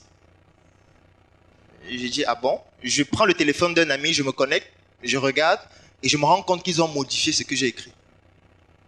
Ça veut dire qu'il y a des endroits où ils ont carrément modifié les phrases, ils ont changé des mots, ils ont enlevé certaines choses que j'ai dites, ils ont reformulé. Et comme le texte a une ADN, le texte c'est comme une main d'écriture. Ça veut dire, lorsque j'écris, si quelqu'un qui a l'habitude de me lire, lit ce que j'ai écrit, il peut savoir si c'est moi ou pas. Et les gens avaient l'habitude de me lire parce que moi j'aime souvent dire que moi j'écris comme je parle. Et je ne veux pas changer ça parce que c'est un style d'écriture. C'est une manière pour moi de véhiculer une certaine idéologie. C'est pour ça qu'au départ même, je ne voulais même pas aller dans les maisons d'édition en dehors du fait qu'il y a trop d'arnaqueurs là-bas. C'est parce que voilà, quand votre texte passe par trop d'édition, ça modifie même parfois l'essence du texte. Donc c'est pour ça que je leur demande d'effacer carrément et de supprimer cette publication parce que soit ils publient intégralement comme j'ai publié, comme je l'ai écrit, ou alors ils me demandent de le restreindre le nombre de pages si c'est un problème de page, mais pas qu'ils modifient parce qu'il n'y a aucun mot là que j'ai mis au hasard. Donc si vous changez un seul mot, ça change tout. Donc imaginez-vous, donc vous créez votre entreprise, vous recrutez quelqu'un qui à 95% est incompétent, et vous lui donnez donc toute la communication de votre entreprise et vous dites que c'est lui qui va s'en charger en ligne. Et en plus, vous le payez pour ça. Donc comme si ça ne suffisait pas, on le paye encore. Et c'est ça qui explique en fait le fait que vous n'avez pas de résultat, ou alors la personne dénature ce que vous êtes en train de faire en ligne, mais comme vous ne maîtrisez rien de cela, vous ne pouvez rien y faire. Vous devez vous former vous-même. Ce n'est pas que vous allez toujours le faire vous-même, mais vous devez maîtriser comment ça fonctionne pour pouvoir vous-même former des personnes à adopter l'idéologie de votre entreprise et pouvoir répliquer cela en ligne. Donc c'est pour ça que moi j'ai dû me former dans pratiquement tout ce qui concerne la communication et le digital. J'ai les compétences en programmation, j'ai les compétences en infographie, en graphisme, j'ai les compétences même en vidéo, même en photo. Donc je me dis, il a fallu que j'apprenne tout ça pour que ça me permette de comprendre comment ça fonctionne, afin que même s'il faut déléguer à quelqu'un, parce que vous devez retenir, on ne délègue jamais une tâche qu'on ne comprend pas. Jamais. On ne délègue jamais une tâche qu'on ne comprend pas dans son entreprise. Et que s'il y a une tâche dans votre entreprise que vous ne comprenez pas, si vous déléguez ça à quelqu'un, c'est fini. En général, c'est un témoignage ou c'est quelque chose qui n'est pas loin de là. Le témoignage peut être vous-même qui effectue le témoignage ou c'est un témoignage post-mortem. Les gens viennent dire vraiment, c'était quelqu'un de bien, il travaillait et tout. Alors, l'équation entrepreneuriale, c'est une équation qui est dans le livre que vous aurez, donc je ne vais pas trop insister dessus. C'est l'équation X égale à Y plus Z, où X c'est le problème que vous identifiez, Y c'est la population cible, Z ce sont les moyens de communication qui permettent de toucher la population cible. Donc ça donne donc l'équation X égale à Y plus Z. C'est l'équation qui permet de passer d'une idée à un projet. Alors, je suis sûr que beaucoup d'entre vous, vous avez déjà été abordés par ce type de personnes qui viennent vous parler de certains services, de certains produits, et qui à la fin vous donnent un flyer. C'est déjà arrivé plusieurs fois. Armel, qui dans cette salle est déjà arrivé avec un flyer à la maison? D'accord. Parce qu'on a mené une étude dessus. 83% des personnes qui reçoivent un flyer en route n'arrivent pas à la maison avec. 83%. Pourtant, je suis sûr que vous avez eu à dépenser beaucoup d'argent pour faire les flyers. En fait, de nos jours, lorsqu'on débute une structure, le flyer ne sert à rien. J'ai bien à préciser parce qu'il ne faut pas dénaturer ce que j'ai dit. Lorsqu'on débute une structure, le flyer ne sert à rien. Ne sert absolument à rien. Qui dans cette salle regarde les films pornographiques? C'est toujours le même résultat en fait. C'est toujours le même résultat. Et ça me plaît beaucoup parce que j'ai un ami qui s'appelle Roland. Il vend les DVD porno en Dokuchi là-bas. Chaque soir le stock fini. Qui regarde alors les lapins? Puisque vous vous dites que vous ne regardez pas. Qui regarde? On appelle ça le socialement correct. Un vendeur doit comprendre ça.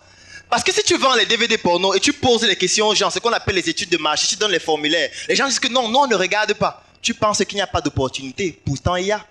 C'est juste que les gens répondent de façon socialement correcte. Si tu sors les DVD là maintenant, tu dis qu'il y a une promo, c'est 2000. Et c'est seulement les noirs. Les gens disent que non, non. Qui va assumer qu'il regarde ça devant les gens? Mais après, il va retenir ton numéro. Il ne va même pas noter. Il va t'appeler le soir que gars, il y a encore le truc là. Donc c'est pour dire que il est extrêmement important de comprendre ces biais de la communication. Il y a des gens qui peuvent dire non par rapport à une solution, non par rapport à un service, pas parce qu'ils ne sont pas intéressés par le service, mais parce qu'ils répondent de façon socialement correcte. Et le vendeur doit pouvoir comprendre ça. Il doit pouvoir comprendre ça parce que ce qui est important, c'est la vente. Ce n'est pas l'envie d'acheter. Ça veut dire, au lieu de prendre ce téléphone et de poser la question aux gens, est-ce que ce téléphone vous intéresse? Vous donnez des formulaires, les gens remplissent. Ce qui ne sert à rien, parce qu'il y aura ce socialement correct de les gens. Oui, c'est intéressant, oui, il y aura que la mémoire est bonne. Mais quand vous allez dire que c'est 20 000, attention, je n'ai pas d'argent. D'abord, c'est même rouge, je n'aime pas le rouge. Je préfère ça en bleu. Donc, ce qui est important, c'est l'acte de vente. Ce n'est pas les réponses que les gens donnent. Donc, lorsqu'on est un vendeur, les résultats qui sont importants sont les résultats de la vente et des ventes. Il n'y a pas un autre résultat plus pertinent. Ça va même plus loin. Vous ne devez jamais prendre en considération les remarques et les critiques des personnes qui ne sont pas vos clients. Ça ne doit avoir aucun impact sur vos stratégies. Je prends un exemple. Quelle est la différence entre un client et un consommateur, Frida? La différence entre un client et un consommateur. Pardon? Quelle est la différence entre un client et un consommateur, Olga?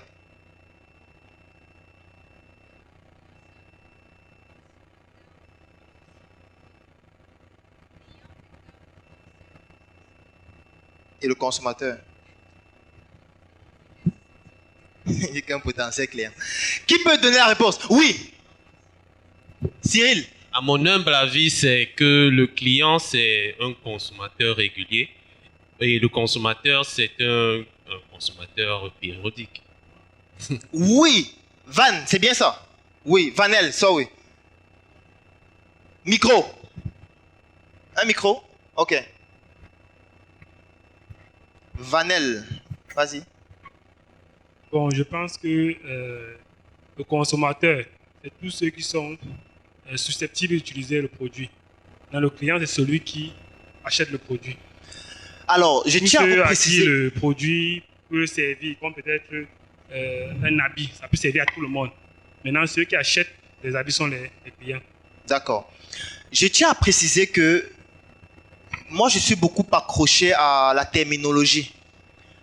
Parce qu'un bon vendeur doit maîtriser la terminologie. Parce que si vous ne comprenez pas la terminologie, vous serez un mauvais vendeur. La différence entre un client et un consommateur, elle est nette et elle est très importante. Si vous ne comprenez pas ça, vous allez vous tromper, même dans vos messages de communication. Je prends un exemple. Lorsqu'on vend des couches pour bébé, s'il faut faire une communication des couches pour bébé, on adresse le message à qui? Ça veut dire que la maman, c'est qui? Et qui va consommer le produit? C'est ça la différence. Vous n'êtes pas trop fait de philosophie. Ça veut dire le consommateur, c'est celui qui utilise le produit ou le service. Il n'est pas forcément un client. Il n'a même pas forcément la capacité d'acheter le produit. Et le client, c'est celui qui achète et qui n'est pas forcément consommateur. Il peut acheter pour quelqu'un d'autre. Voilà un cas qui permet de voir la différence entre un consommateur et un client. Et ça a un impact sur la communication. Ça veut dire en fonction du produit ou du service que vous présentez, vous n'allez pas communiquer de la même manière si le client et le consommateur sont différents. Si par exemple vous venez d'ouvrir une école ou une crèche, le client c'est qui? Et les consommateurs c'est qui? Ça veut dire que quand vous faites votre communication, ça doit être adressé au client, pas au consommateur. Sauf si le consommateur est en même temps client, ce qui se produit dans plusieurs cas aussi. Vous pouvez aller dans un supermarché, vous achetez un chocolat et vous le consommez vous-même. Donc là, vous êtes consommateur et client en même temps. Voilà donc l'équation entrepreneuriale. Vous allez lire amplement dessus dans le livre Les 100 idées de projet à débuter sans financement et même dans le jeune entrepreneur africain que vous aurez à la fin de la formation. Alors ici, je vais vous présenter une méthodologie. Ça s'appelle la méthodologie SCP. C'est une méthodologie qui permet de pouvoir définir avec précision quelle est la cible de mon produit, de mon service et comment faire pour atteindre cette cible-là. S, c'est la segmentation. Qu'est-ce que ça signifie? Je viens dans cette salle et peut-être mon produit, ce sont les talons. Je décide de diviser d'abord la salle en deux. Je mets les femmes d'un côté, les hommes d'un côté. Ça, c'est la segmentation. Parce que mon produit, il n'y a aucun produit qui cible tout le monde. Ça n'existe pas. Je suis souvent des gens qui disent, voilà, mon produit, c'est pour tout le monde. Tout le monde peut consommer. Ou alors, c'est pour les hommes âgés de plus de 20 ans. En fait, ça n'a aucun sens. Si vous ne savez pas qui sont vos clients réellement, on sait déjà ce qui va vous attendre. C'est un témoignage, soit vous-même, soit vos proches.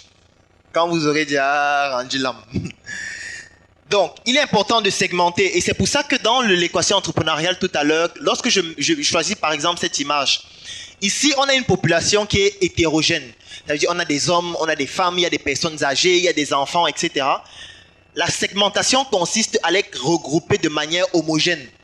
Ça veut dire on met les enfants d'un côté, les femmes d'un côté, les hommes d'un côté, les personnes âgées d'un côté. Ça, c'est la segmentation. Pour pouvoir trouver exactement les personnes qui ont les mêmes caractéristiques et qui correspondent mieux aux produits et aux services qu'on est en train de proposer. Ça veut dire qui ont le plus le problème dont on a la solution. Ça, c'est la segmentation. Maintenant, le C dans SCP, c'est ciblage. Dès qu'on a déjà fini de segmenter, il faut maintenant trouver des stratégies pour aller toucher ces personnes-là. Donc, quels sont les moyens de communication qui permettent de toucher les personnes qu'on a déjà segmentées? Ça peut être les réseaux sociaux, ça peut être une prospection, ça peut être par les médias. Il y a plusieurs moyens de communication, mais il faut choisir ceux qui permettent de toucher la cible. Et maintenant, il y a P, positionnement. Ça, c'est un point qui est extrêmement important, surtout pour ceux qui commencent en entrepreneuriat. Je prends un exemple. Qui dans cette salle a des problèmes de sensibilité dentaire? vous gardez la main élevée. Parmi ceux qui ont les problèmes de sensibilité dentaire, qui se brosse avec le dentifrice Sensodyne? Alors, ce qui se passe, c'est quoi? C'est que Sensodyne, c'est l'un des dentifrices les plus chers du marché. Ça veut dire qu'il y a certaines boîtes qui coûtent même parfois 8 000 francs, parfois 9 000. Un seul. C'est ça qu'on appelle un positionnement. Parce que c'est un dentifrice, mais pas comme les autres. C'est un dentifrice qui a pour rôle de lutter contre la sensibilité dentaire. Ça, c'est un positionnement. Ils se disent, non, on ne veut pas être un dentifrice classique comme tous les autres. On est un dentifrice qui résout un problème spécifique. Ce qui fait que tous ceux qui ont des problèmes de sensibilité dentaire, c'est notre dentifrice qu'ils vont rechercher. Forcément, ça coûte plus cher.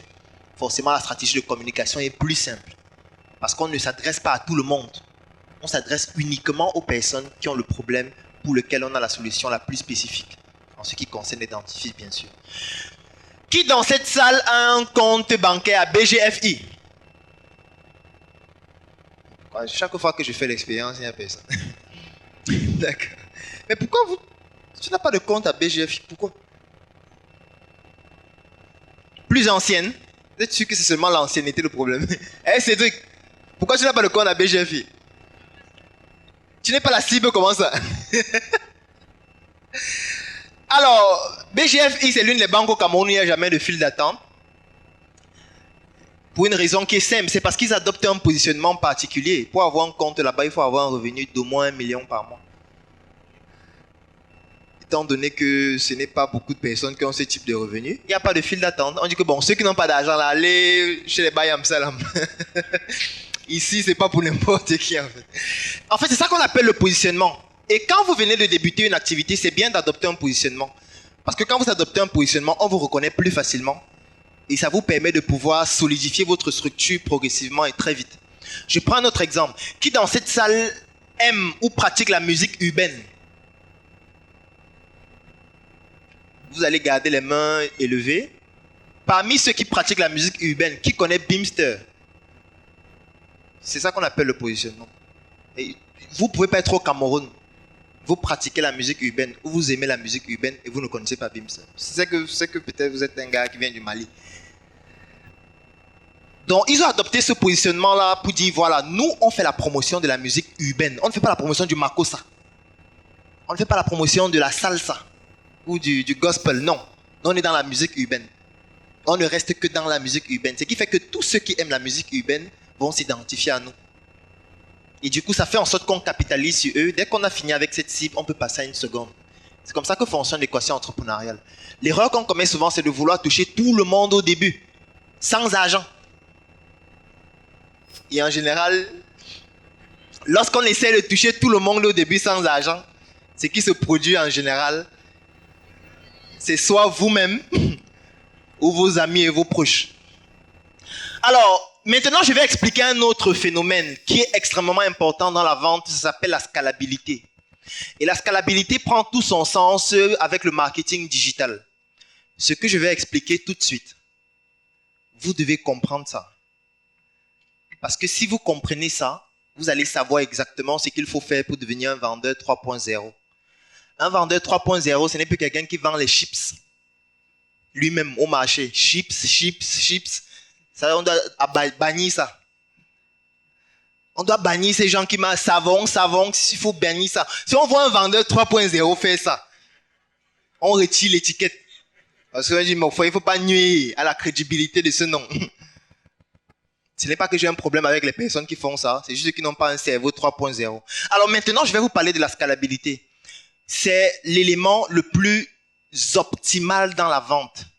Du moins à ce jour. Peut-être plus tard, on aura quelque chose d'encore plus pertinent. La scalabilité, c'est un phénomène économique qui réunit 3 éléments. Ça veut dire chaque fois que vous effectuez une vente, les coûts baissent, les bénéfices augmentent et la qualité du produit ou du service augmente.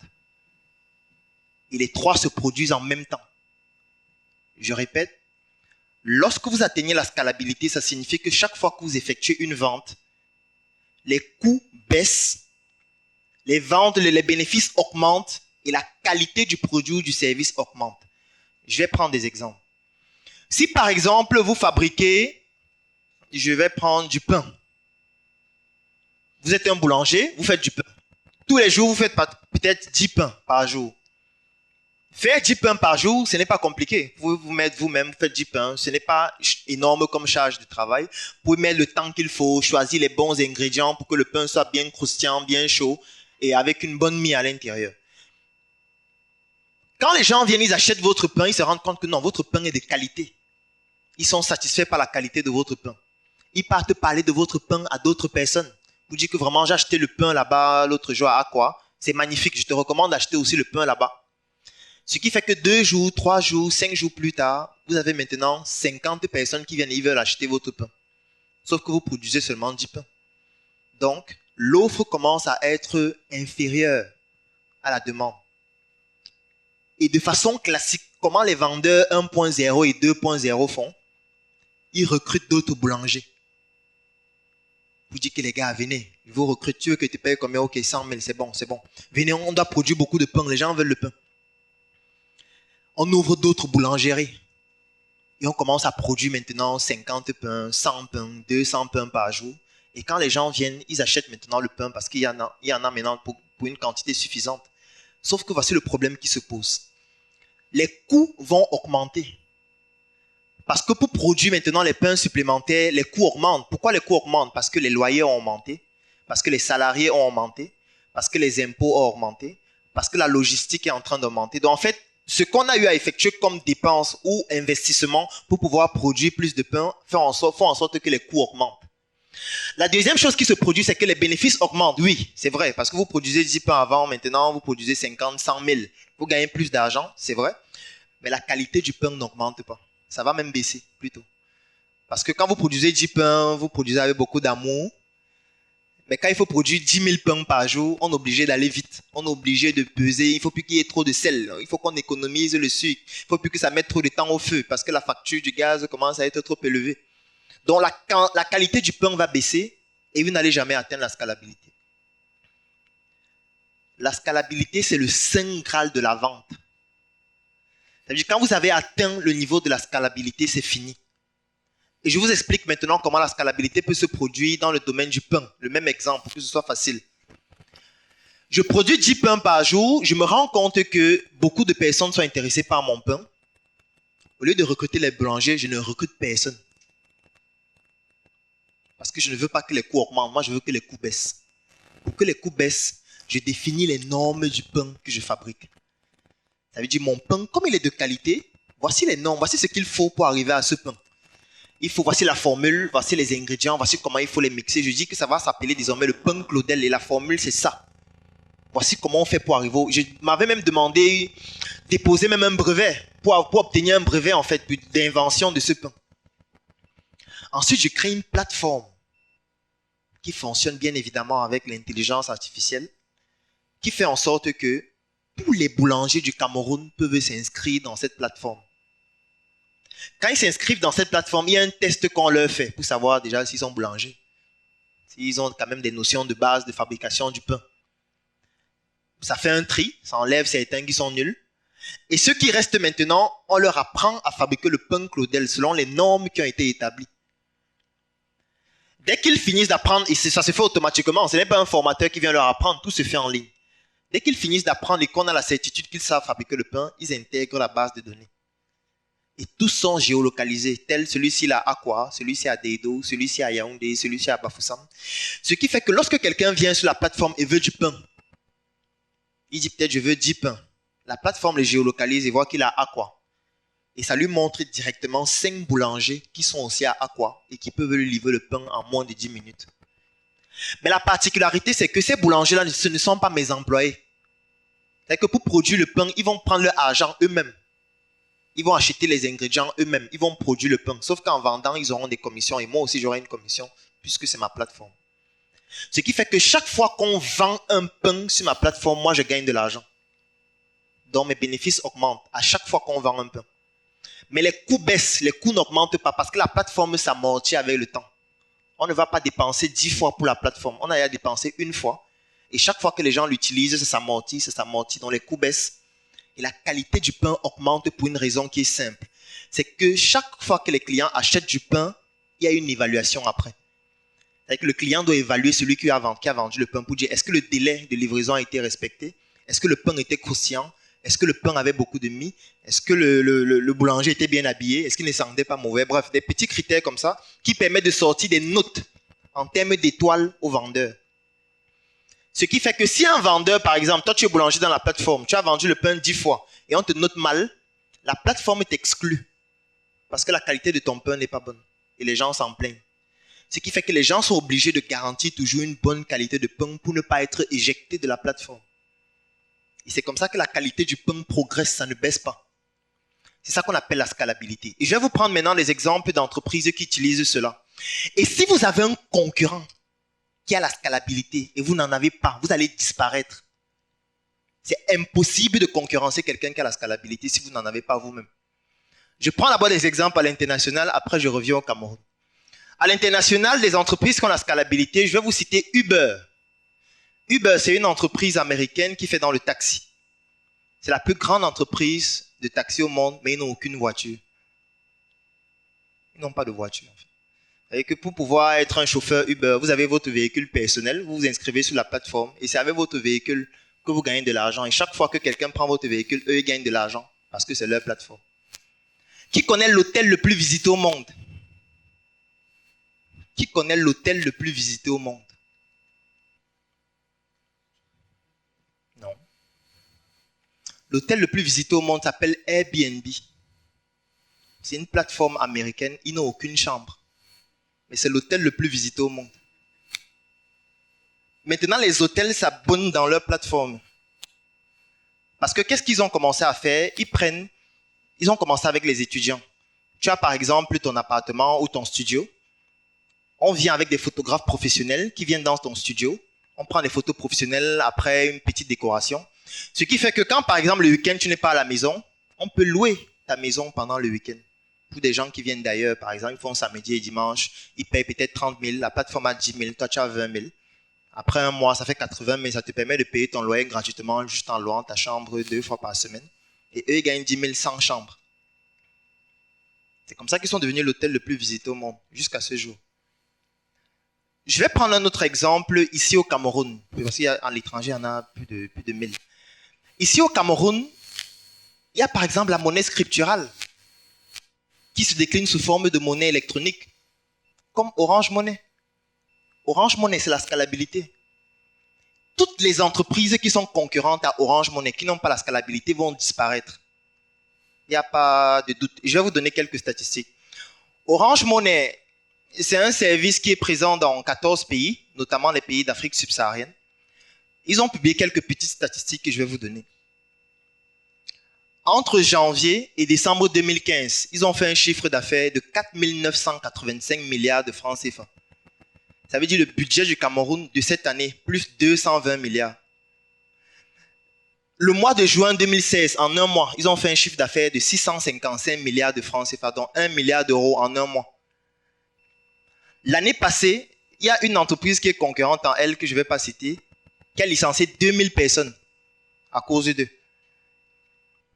Dernièrement, j'étais à une conférence avec la régionale d'une banque de la place que je ne vais pas aussi citer, une banque commerciale très connue de tout le monde. Parce que dans cette banque, et vous devez savoir ceci, une banque ne peut pas gagner de l'argent si elle n'octroie pas de crédit. Donc arrêtez de pleurer devant les banquiers. Quand vous venez devant un banquier demander le crédit en pleurant, il sait que vous êtes un lapin. On tranche votre tête. Une banque ne peut pas gagner de l'argent si elle n'octroie pas de crédit. Parce que elle, je ne vais pas citer la banque, elle doit octroyer au moins 5 milliards de crédits par an. Si elle octroie moins de 5 milliards, elle reçoit une demande d'explication et on peut la virer. Et elle m'expliquait donc que voilà, ils sont passés à la digitalisation et à l'intelligence artificielle. Pourquoi? Parce que Orange va ouvrir une banque au Cameroun dans 2 ans. Ils l'ont annoncé déjà. Il y a donc plusieurs banques qui vont disparaître. C'est pour ça que presque toutes les banques se mettent à la monnaie électronique. Toutes les banques. Et ce n'est pas pour rien. Moi, j'étais consultant une fois à une banque, cette fois je peux citer Ecobank. Pourquoi? Parce qu'ils ont installé un algorithme d'intelligence artificielle et c'est la raison pour laquelle ils ont fermé plusieurs agences. Les gens pensaient qu'ils étaient en faillite alors que maintenant ils ont une croissance meilleure qu'avant. Pour une simple raison, c'est que le banquier devient inutile. le caissier devient inutile. Le comptable, il est inutile depuis. Parce que ça ne sert à rien ce qu'il fait. Il y a les algorithmes qui produisent les rapports comptables plus fiables, plus pertinents. Et donc, tous ont la scalabilité. Parce que quand tu es un comptable, tu ne peux pas gérer 200 dossiers par jour. La machine, quand il y a peu de dossiers, ce n'est pas fiable. C'est quand ça commence à être 1000, 2000, 5000 que ça devient plus fiable et plus pertinent. C'est qu'un comptable humain ne peut pas faire. C'est pour ça qu'ils en ont viré presque tous. Moi, je suis le parent professionnel des étudiants de l'Université catholique d'Afrique centrale et Kounoua Yaoundé. Et là-bas, il y a des étudiants qui sont en train de faire des Master 2 en finance. Et quand ils vont finir le Master 2, ils ne serviront à rien. Ils ne pourront travailler nulle part. Parce que ce qu'ils ont appris n'existe plus. À cause de la fintech, ça veut dire la finance qu'on associe aux nouvelles technologies à travers l'intelligence artificielle. C'est ça que moi j'ai dû me former en intelligence artificielle. Et vous devez le faire aussi parce que ça touche à tous les domaines. Parce que c'est la scalabilité. Au Cameroun, je vais citer Jumia aussi, qui a la scalabilité. Et que c'est la plateforme la plus visitée au Cameroun. 2,5 millions de personnes qui consultent cette plateforme chaque mois. Ils vendent des produits, mais ils n'ont aucun produit. Et je vais vous expliquer comment ils gagnent de l'argent. Parce qu'ils ne gagnent pas de l'argent avec les produits qu'on vend sur la plateforme. Ce n'est pas ça qui leur donne de l'argent. Ça ne représente même pas 10% de leur chiffre d'affaires. Et là, nous sommes dans l'intelligence marketing qu'on va voir dans le deuxième point. Donc, la scalabilité, c'est un élément extrêmement important. On n'est plus dans la dynamique où on achète des produits et on les revend comme avant. Où on est au marché et on vend juste ces produits. Parce qu'on est limité en termes de croissance, parce que même sur le plan humain, on est limité. Donc, il est question de développer maintenant des algorithmes qui permettent de pouvoir transcender la vente et passer à une étape de l'échelle dans la vente. Problème égal opportunité d'affaires, je ne vais pas insister dessus parce que vous aurez tous ces détails dans le livre. Mais il est important de comprendre que lorsqu'on dit qu'un problème égal opportunité d'affaires, c'est bien, mais ce n'est pas suffisant. Parce que vous ne devez pas être un vendeur qui vend des choses qui vont disparaître. La dernière fois que Frida est allée dans un cyber pour se connecter à Internet, c'était quand? 4 ans. Là, tu penses que ceux qui vendent le service des cyber, là, ils doivent donc faire comment? Si ça fait 4 ans que tu ne parles pas. Il faut partir au cyber. Pourquoi vous voulez que tous les cyber fassent ces témoignages? Alors, pourquoi? Parce qu'ils n'ont pas respecté une de ces caractéristiques qu'un vendeur doit comprendre. Vous ne devez pas vendre un produit dont la solution est en train de décroître avec le temps. Si vous êtes en train de vendre l'accès à Internet, mais c'est un problème qui est en train de décroître avec le temps, et que plus le temps passe, plus le problème est résolu. Ce qui fait qu'à un moment donné, il n'y aura plus de marché. Il faut plutôt cibler les problèmes qui sont en croissance avec le temps. C'est ça que vous devez vendre comme solution ou service, ou alors produit. Parce qu'avec le temps, ça aura aussi de la croissance. Dans le livre, vous aurez tous les détails sur les entreprises, ou alors les produits et les services qui ont de la croissance, comme l'éducation, comme la santé, comme le transport, comme l'alimentation, etc. Donc, il ne s'agit pas seulement de dire que je suis un vendeur, comme j'ai mon truc là, je vends ça. Non, posez-vous la question, est-ce que ce que je vends, est-ce que la solution que ça apporte croît avec le temps ou décroît? Est-ce que la solution que j'apporte est évidente? Ça, c'est aussi une des caractéristiques évidentes. Ça veut dire que ça a une grande valeur pour le consommateur. Vous n'allez jamais voir la publicité du pain à la télé. Je n'en connais pas. Mais l'aliment le plus consommé en Afrique, c'est le pain. Mais il n'y a pas de publicité à la télé. Parce que ça a une grande valeur pour le consommateur. Donc, on n'a pas besoin de faire de la publicité. Il n'y a pas la publicité du sel à la télé. Donc, ça, ce sont des éléments qui sont très importants. Pour un vendeur aussi, il y a une caractéristique que je ne peux pas oublier. Et la deuxième caractéristique, est-ce que le produit que vous vendez est définissable? Si vous arrivez en Dokoti actuellement, vous êtes dans votre véhicule. Vous allez voir des jeunes qui ont des sachets d'eau en main avec la sueur qui coule. Ils ne parlent pas. Ils ont l'eau en main, la sueur coule. Et les gens viennent leur dire seulement que ça coûte combien. Ils ne parlent pas. Ils ne parlent pas. Il a seulement l'eau en main. Parce que le problème qu'il est en train de résoudre est définissable facilement, de telle sorte que même sans parler, on sait ce qu'il est en train de résoudre comme problème avec l'eau qu'il a en main. C'est plus facile de vendre ce genre de produit. Par contre, il y a des produits qui sont difficilement définissables. Et même si vous êtes un vendeur 3.0, ça sera compliqué de les vendre. Il faut éviter ce genre de produits et de services. Je prends un exemple. On a un entrepreneur à la Startup Academy à Yaoundé qui a développé un projet. Il est sorti de Polytechnique. Il a créé une plateforme qui permet de visiter les biens immobiliers en 360 degrés. Ça veut dire qu'il a acheté des caméras 360 degrés. Quand il voit peut-être une maison, il va y filmer en 360 degrés. Il a créé son site où les maisons sont en 360 degrés. On vous demande de payer un abonnement de 10 000 par mois pour visiter les maisons en 360 degrés. Ça t'intéresse? Qu'est-ce que tu en penses? Pour ceux qui sont dans le besoin, donc tu n'es pas dans le besoin de trouver un appartement. En fait, c'est très compliqué. Ce genre de projet, c'est compliqué à expliquer pourquoi les gens doivent payer 10 000 pour voir une maison en 360 degrés. Lorsqu'on sait qu'on va toujours aller voir la maison nous-mêmes avant de payer. Donc, je veux dire, tu ne peux pas louer une maison sans aller voir toi-même. Même sur Jumia House, on regarde les photos, mais après on va voir la maison. Même si un agent immobilier t'envoie 1000 photos d'une maison, je dis que non, allons voir la maison, monsieur. Peut-être tu as seulement filmé les endroits qui sont bien. Et là, même si tu es un très bon vendeur, ce sera compliqué de vendre cela parce que c'est difficilement définissable. Donc, il est important de vendre des produits et des services qui sont facilement définissables. Et il faut pouvoir adopter ces critères-là en prenant en considération vous-même ou alors en testant cette solution gratuitement auprès de vos utilisateurs. Je ne vais pas citer tout parce que vous avez ça dans le livre.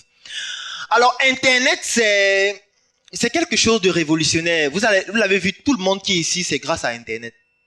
On a organisé une conférence la semaine dernière, il y avait plus de 350 personnes. C'est uniquement grâce à Internet. On organise des événements à la Startup Academy depuis 3 ans parce que presque toute notre communication est exclusivement sur Internet. Toutes les structures que je vous ai présentées, c'est exclusivement Internet. Et on a l'avantage d'être dans un pays où ce que je dis là maintenant, si ça n'engage que moi, ce que je vais dire tout de suite. Bon, je tiens à préciser que si ce que je dis vous choque, je n'en suis pas désolé. Je pense que j'ai déjà dit ça, sauf si j'ai oublié, je ne sais pas. Ok, bon, je le dis donc tout de suite. Et ce que je vais dire tout de suite n'engage que moi. N'ayez pas peur que vraiment, j'étais à une conférence, il a dit ça, peut-être on va dire que je suis complice. Vous n'êtes pas complice. Mugabe, s'il a quelque chose à me dire, va me dire à moi-même. C'est pas à vous. Le fait que nos dirigeants soient très âgés, c'est l'une des plus magnifiques choses qui pouvaient nous arriver. Si ça ne dépend que de moi, il reste encore là 60 ans. Je ne suis pas d'un parti. Je ne défends personne. Je ne crois pas au Messie ou à quelqu'un qui va venir nous sauver. Ça, je n'y crois pas. Vous êtes libre de croire, ça dépend de vous.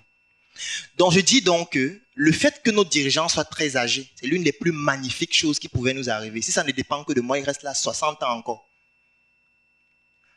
Parce qu'il y a ce qu'on appelle dans le digital la fracture du digital ou la fracture du numérique qui a créé un pont entre 2 générations.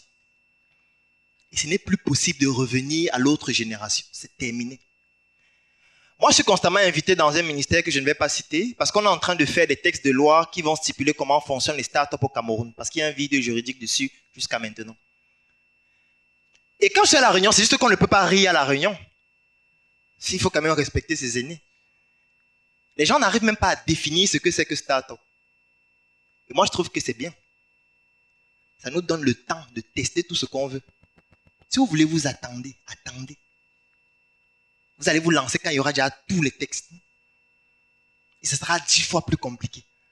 C'est maintenant qu'il faut se lancer. Ça veut dire que dès ce soir, quand vous allez rentrer à la maison ce soir, lancez-vous ce soir ou demain. Vous n'êtes pas encore lancé.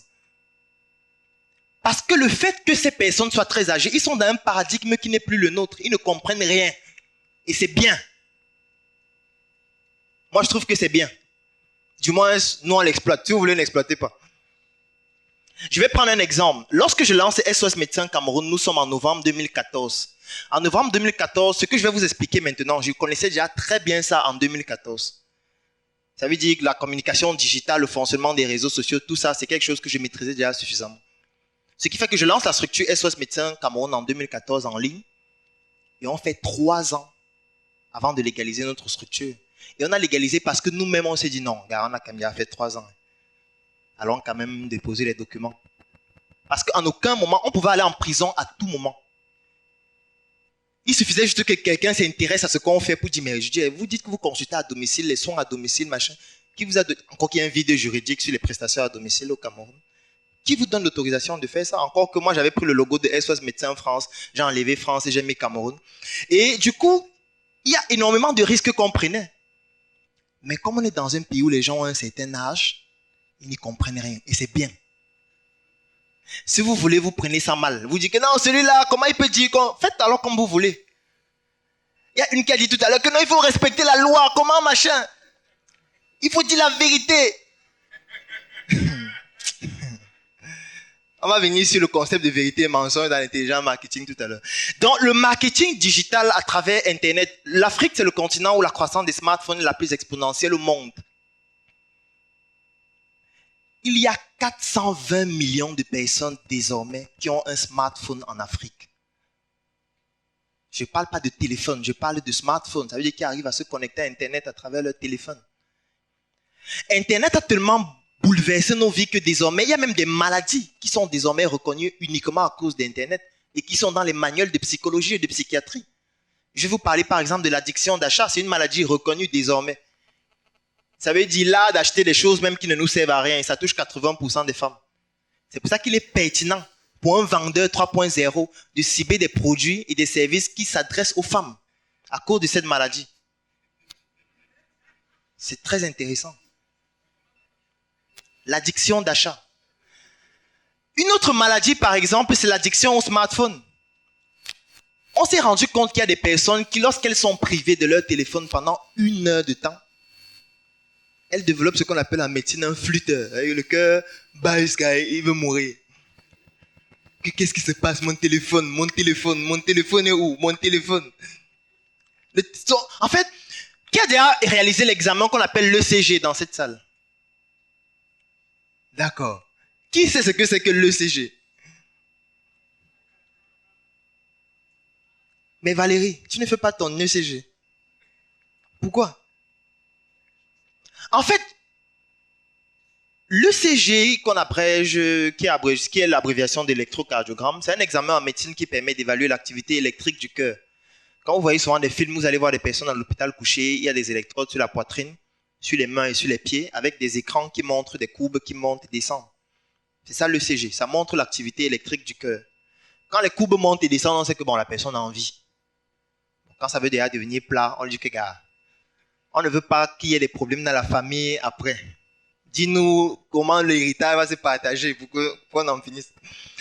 Donc, c'est un appareil qui permet de savoir si votre cœur fonctionne bien. Mais sauf que vous ne le faites pas. Par contre, il y a quelque chose que vous contrôlez en moyenne 24 fois par jour. C'est la batterie de votre téléphone. Parce que quand votre batterie commence à être à 5%, le cœur et le cerveau arrêtent de fonctionner. Parce qu'il faut trouver rapidement une prise pour que le cœur là ne s'arrête pas, puisqu'il est plus important que celui qui est dans la poitrine, pour lequel on ne fait même jamais l'examen. Alors donc, Internet désormais a changé radicalement nos vies. Et qui dit donc nos vies, dit donc aussi la vie de nos entreprises. Donc pour pouvoir performer et optimiser le fonctionnement de son entreprise, Internet n'est plus un outil. Il est désormais le cœur. Il doit être le cœur.